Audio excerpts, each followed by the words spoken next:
골로새서 2장 9절 10절 신약성경 325면에 있습니다.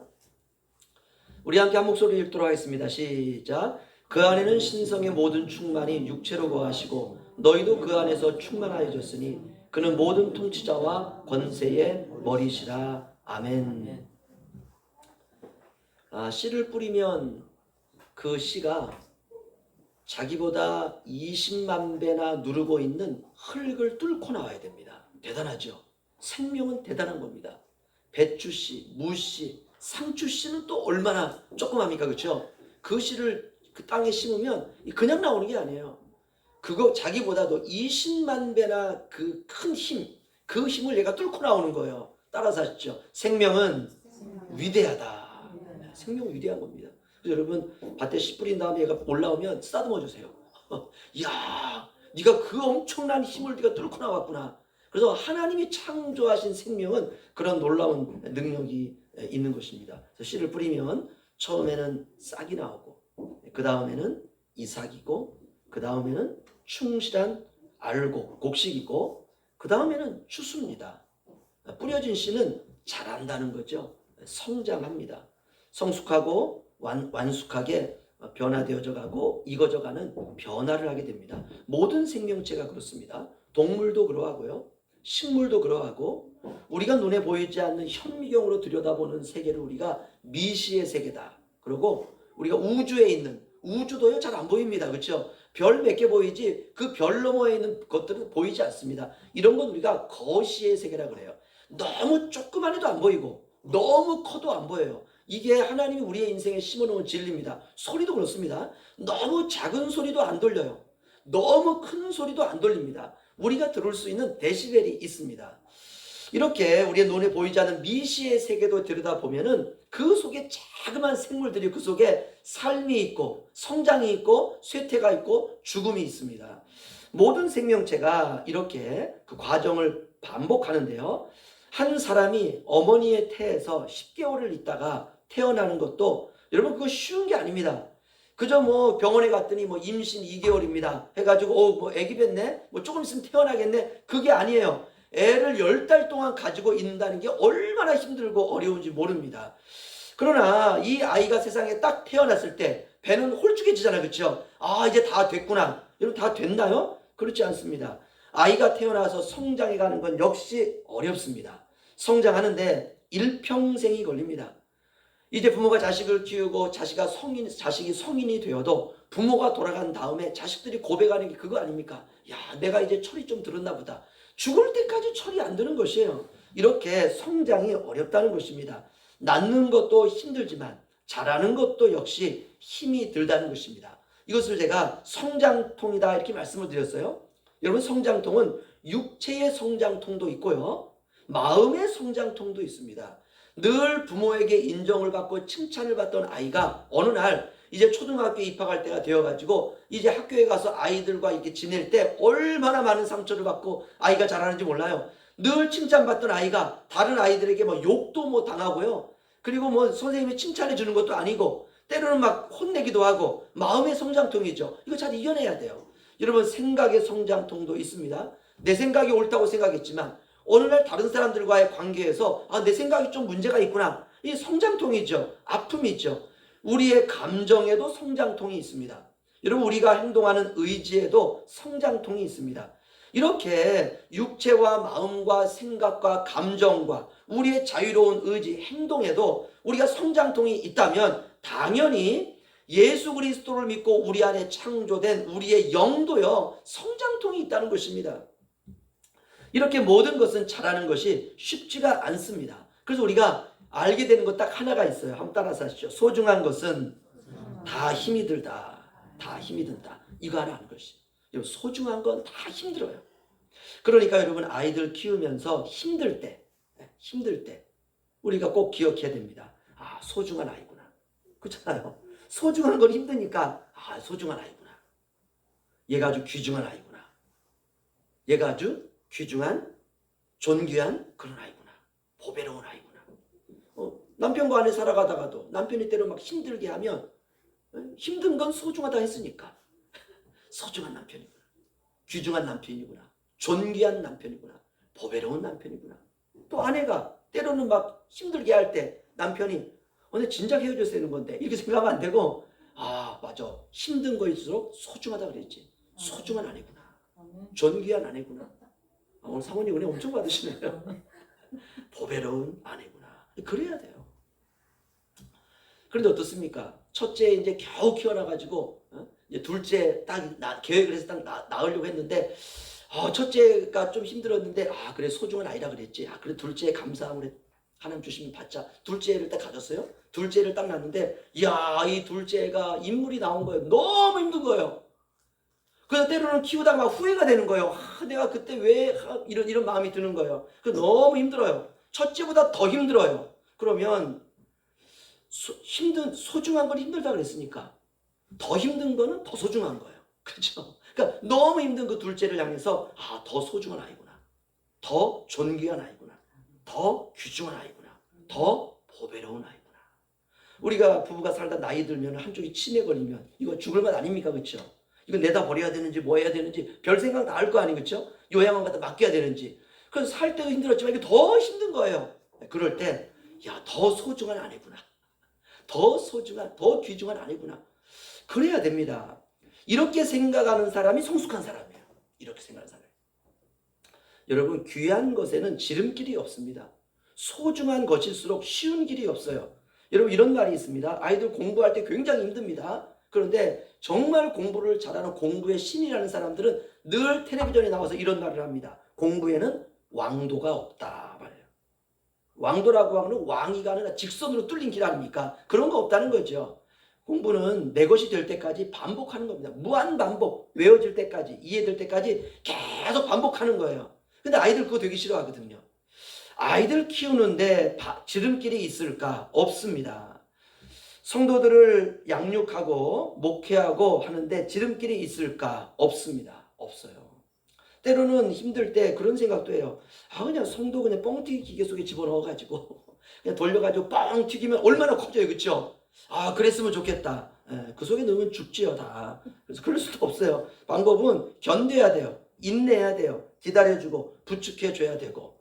우리가 유명한 그림을 명화다 이렇게 말합니다. 유명한 시를 명시다 이렇게 말해요. 유명한 곡을 명곡이다 이렇게 말합니다. 유명한 소설을 명작이다 이렇게 말해요. 유명한 사람을 명사다 이렇게 말합니다. 우리가 유명한 산을 가면 명산이다. 앞에 명자를 붙여 이름 명자를 붙입니다. 이름난 산이죠. 유명한 산입니다. 여러분 유명한 장소를 찾아가는 것도 쉬운 길이 없습니다. 땀과 노력과 시간과 돈과 희생이 필요합니다. 여러분 맛집을 찾아가도 그렇지 않습니까? 맛집이 뭐 저기 부산에 어디 꼴짝이 어디 산에 있다는데 한번 갑시다. 쉽지 않아요. 그게 여기서 가려고 하면요 시간 가지고 돈 들여야 되죠. 내 모든 스케줄 다 그냥 이거 그냥 일단은 포기해야 되죠. 모든 유명한 것 장소를 찾아가도 이런 것들이 필요합니다. 여러분 이런 속담이 있습니다. 아이를 낳기 위해서는 피를 흘려야 하지만 아이를 키우기 위해서는 피가 말라야 한다. 맞죠? 피가 말라야 돼요. 여러분 어떻습니까? 정말 피가 마르잖아요. 자식 때문에 너무 힘들고 막 고통스러우면요 얼굴이 막 하얘져요. 피가 마르는 거예요. 먹고 싶은 것도 없고. 우리가 사람을 키우는 것이 그렇게 어렵고 귀한 것입니다. 제가 옛날에 본 영화 중에 찢어지게 가난한 한 부부의 이야기인데요. 얼마나 가난한지 1원짜리 하나가 없어요. 옷은 거의 찢어졌어요. 그래가지고 몇 날 며칠을 못 빨았는지 옷이 그냥 시커멓습니다. 그리고 여기저기 막 헤어진 데가 많으니까 이거 다 기웠어요. 그 딱 보면은 우리가 머릿속에 생각하는 딱 두 글자 있지 않습니까? 거자로 시작하는 거. 그래서 이게 이 사람이 부부예요, 부부. 뭐 집도 없으니까 판잣대기 이렇게 대충 얼기설기 해가지고 뭐 지붕 만들고 그래가지고 그냥 뭐 흙구덩이 속에다가 거기 이제 뭐 바닥도 좀 깔고 해가지고 비가 오면 비가 새는 거예요. 이런 이제 곳에서 이제 두 사람이 연을 맺어가지고 부부가 되었습니다. 그 정도면 결혼하면 안 되죠. 저는 그렇게 생각해요. 여러분 만약에 자녀가 결혼하려고 하는데 야, 그 어떻게 사냐? 글쎄 뭐 판잣집에 산대. 그 집 갔다 왔냐? 갔다 왔는데 막 비가 새. 먹을 양식이 없대. 아, 그래? 너 결혼해야 되겠다. 이런 부모는 없습니다. 이 정도 되면 야, 좀 결혼을 좀 우리가 고려해보자. 생각해보자. 제가 그 영화를 보면 생각한 게 저 정도면 결혼하지 말아야 되는데 이런 생각이 들었어요. 그런데 너무 사랑하니까 했겠죠. 그러던 어느 날 정말 충격적인 일이 벌어집니다. 이 아내가 아이를 가졌어요. 이 정도면 가지면 안 되거든요. 최악이죠. 아이를 키울 데가 없습니다. 그냥 판자 아래 비도 막 새는 그런 곳에서 아이를 어떻게 키우고 어떻게 살 수가 있습니까? 저는 그런 생각이 들었어요. 큰일 났습니다. 그런 곳에서 아이를 낳을 수도 키울 수도 없습니다. 그런데 점점 배가 불러와요. 그렇다고 삶은 나아지지도 않습니다. 그러니까 그냥 들판에 가가지고 먹을 거 뜯어다가 먹고 동냥해서 먹고, 그러니까 부부는 부부이고 집은 집인데 판잣집이고 비는 새고 돈은 하나도 없고 배는 불러오고 산딸이 다가왔습니다. 그래서 결국 산딸에 남편이 이 아이를 받아요. 아무도 도와줄 사람이 없으니까. 그 아이를 낳다가 이 산모가 죽습니다. 어떻게 탯줄을 자르고 이 탯줄을 묶긴 묶었는데 애가 이제 울어 제끼기 시작하는 거예요. 왜 그렇습니까? 밥 달라는 거죠. 배고프다는 것입니다. 그 영화를 보는데 이 애가 우는 게 얼마나 서러운지요. 저도 막 서러워지더라고요. 그런데 밥이 없잖아요. 줄 젖이 없잖아요. 그러니까 이 아버지도 같이 울다가 자기 팔을 칼로 이렇게 상처를 냅니다. 그래서 피가 나니까 이 피를 아이에게 물리는 거예요. 이 아이가 엄마 젖인 줄 알고 피를 계속 빨아먹습니다. 도저히 이렇게 키울 수는 없어요. 하염없이 애도 울고 아빠도 웁니다. 어떻게 해서든 아이는 살려야 되지 않습니까? 자기 아내를 무덤에 땅에 묻고 아이를 안고 동네로 내려가요. 못 사는 시대에 동네에 누가 아이를 키워주겠습니까? 그래서 자기가 보니까 부잣집 같은 집 앞에 아이를 딱 내려놓습니다. 그리고 한참 보니까 애가 막 울어 제끼니까 1시간이 되고 2시간이 돼도 안 나와요. 그러다 새벽 시간이 됐는데 애가 막 더 못 재니까, 그러니까 거기 있는 그 여자가 나와서 보니까 애가 하나가 있는 거예요. 애를 안고 들어갑니다. 그 집에서 튼튼하고 아름답고 예쁘게 키웁니다. 자식 키우는데 피가 마르는 거죠. 이런 시간의 연속이 필요해요. 여러분, 한 명을 키워낸다는 게 그렇습니다. 그런데 어떻습니까? 부모의 책임은 아이를 낳는 데서 끝나는 것이 아니라 아이를 낳는 데부터 시작이 돼요. 여러분, 아이를 낳으면 끝입니까? 아닙니다. 그때부터 전쟁이 시작됩니다. 아이를 키우면서 부모가 가장 안타까운 건 무엇이냐 하면 아이가 자라지 않을 때 가장 안타깝습니다. 얘 또래의 아이는 다 무럭무럭 자라는데 얘는 키가 어렸을 때 그대로 있다면 부모의 마음은요 찢어집니다. 아이는 성장해야 되고 자라야 되고 변화되어야 되고 성숙되어져 가야 됩니다. 그럴 때 부모가 기쁩니다. 마찬가지로 목회자도 안타까움이 무엇일까? 딱 하나입니다. 성도들이 성장하지 않고 살아가는 것을 볼 때 가장 애가 타요. 그러면 자책감도 듭니다. 내가 목회를 못하고 있는 것은 아닐까? 나는 목회자로서 자격이 없는데 내가 혹시 목회를 하고 있는 것은 아닐까? 내가 설교를 잘 못하고 있나? 내가 목회를 계속하는 게 맞나? 내가 성도들에게 내가 도움이 되고 있나? 도움이 되지 않으면 어떻게 해야 되나? 이것 때문에 기도하고 애가 타고 속이 타고 자책감도 들고 의기소침해집니다. 그런 생각이 들어요. 이게 부모의 마음이죠. 중요한 건 자라야 돼요. 예수님이 생명의 성장에 대해서 아주 구체적으로 하신 구절이 있는데요. 우리 골로새서 2장을 책갈피에 놓으시고요. 우리 마가복음으로 가겠습니다. 마가복음 4장 26절에서 29절. 마가복음 4장 26절로 29절. 신약성경 59페이지에 있습니다. 4장 26절에서 29절. 우리 한 목소리로 함께 읽겠습니다. 시작. 또 이르시되 하나님의 나라는 사람이 씨를 땅에 뿌림과 같으니 그가 밤낮 자고 깨고 하는 중에 씨가 나서 자라되 어떻게 그리 되는지 알지 못하느니라. 땅이 스스로 열매를 맺되 처음에는 싹이요 다음에는 이삭이요 그 다음에는 이삭의 충실한 곡식이라. 열매가 익으면 곧 낫을 되나니 이는 추수 때가 이르렀음이니라. 아멘. 주님이 이렇게 말합니다. 처음에는 싹이요 다음에는 이삭이요 그 다음에는 이삭의 충실한 곡식이요 열매가 다 익으면 이제 낫을 되는데 이는 추수 때가 이르렀음이니라. 여러분, 이 말씀은 그냥 벼 이야기일까요? 벼는 이렇게 키워야 된다. 그거 아니죠. 우리들에 대한 말씀입니다. 이렇게 잘 익은 곡식으로 자라가야 된다 이 말이에요. 그러면 알곡이 되면 천국으로 추수하신다는 것이에요. 그러면 씨앗이 열매로 맺어가는 과정에서 필요한 것이 과연 무엇일까? 그것은 바로 인내입니다.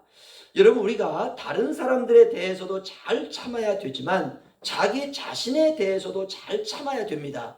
이게 신앙 성숙의 척도예요. 인내는 성숙으로 들어가는 문입니다.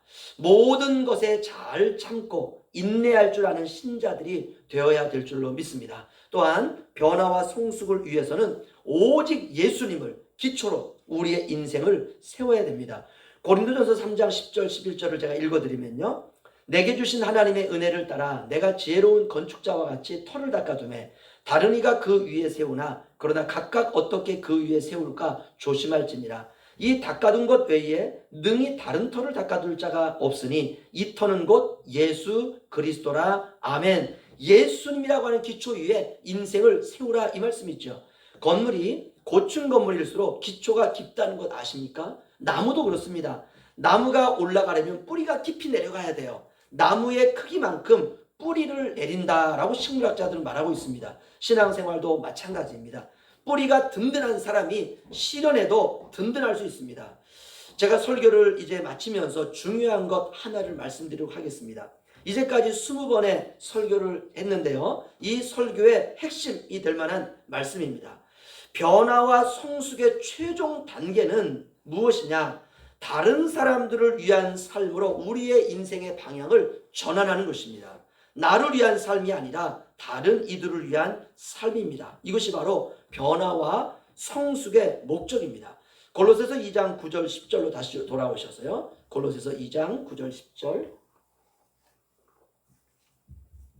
우리 한 목소리로 읽겠습니다. 시작. 그 안에는 신성의 모든 충만이 육체로 거하시고 너희도 그 안에서 충만하여 졌으니 그는 모든 통치자와 권세의 머리시라. 아멘.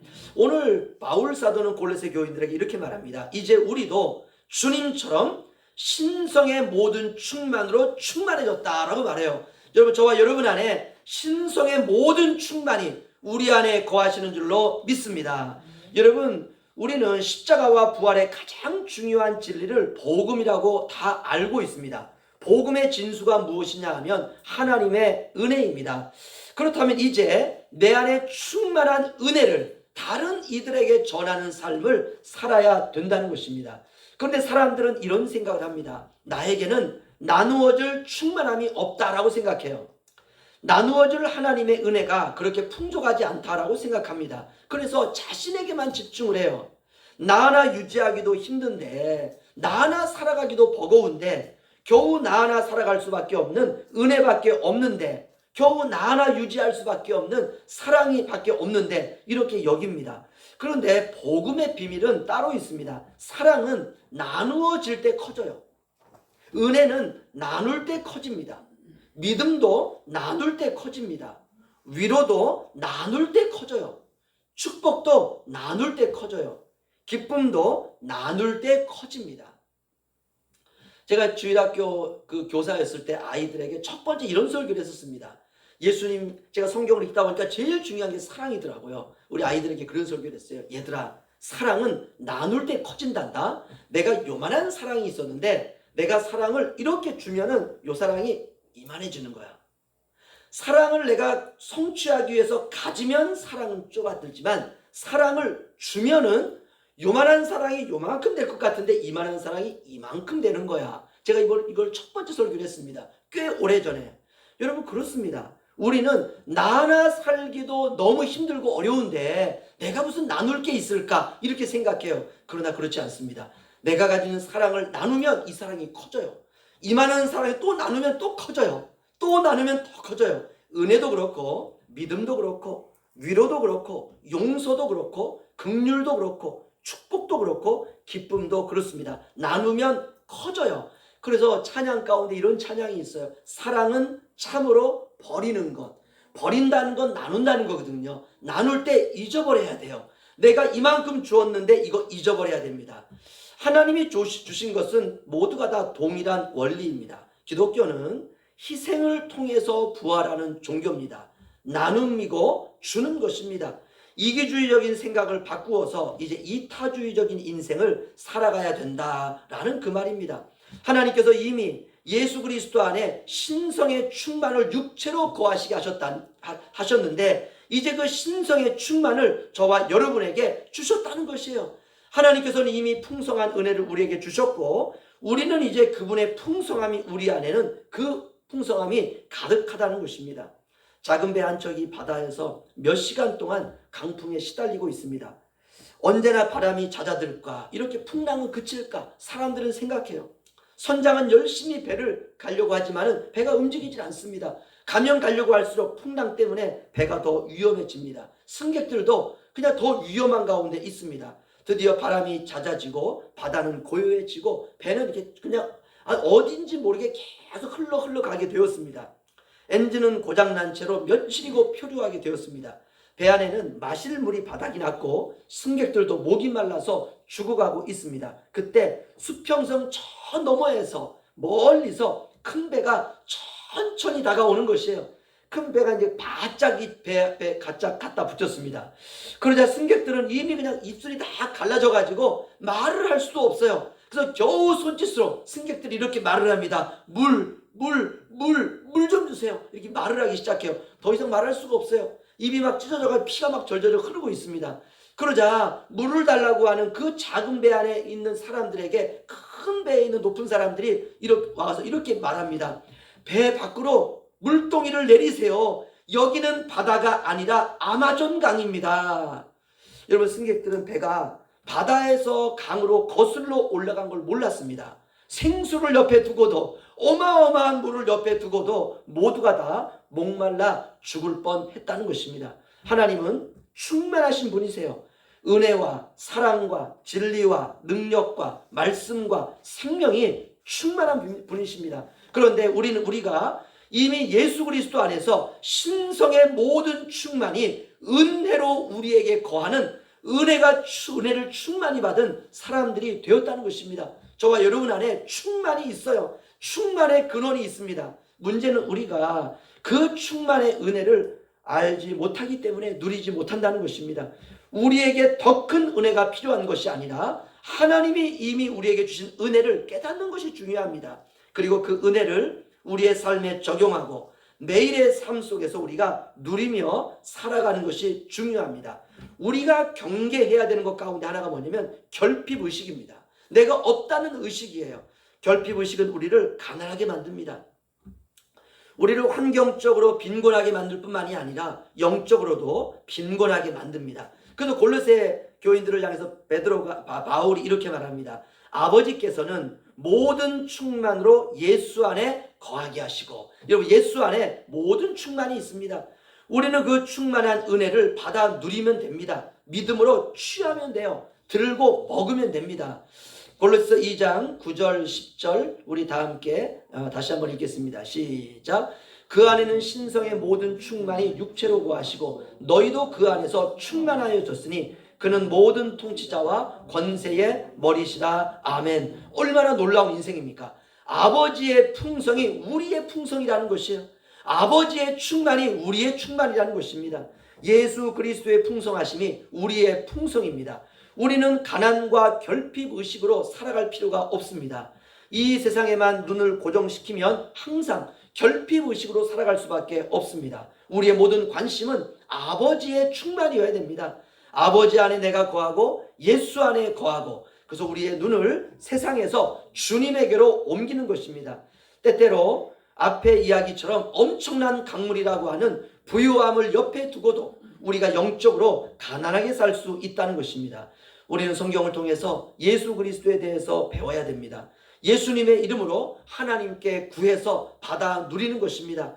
그리고 우리 안에 와 계신 성령의 부유함도 받아 누리는 것입니다.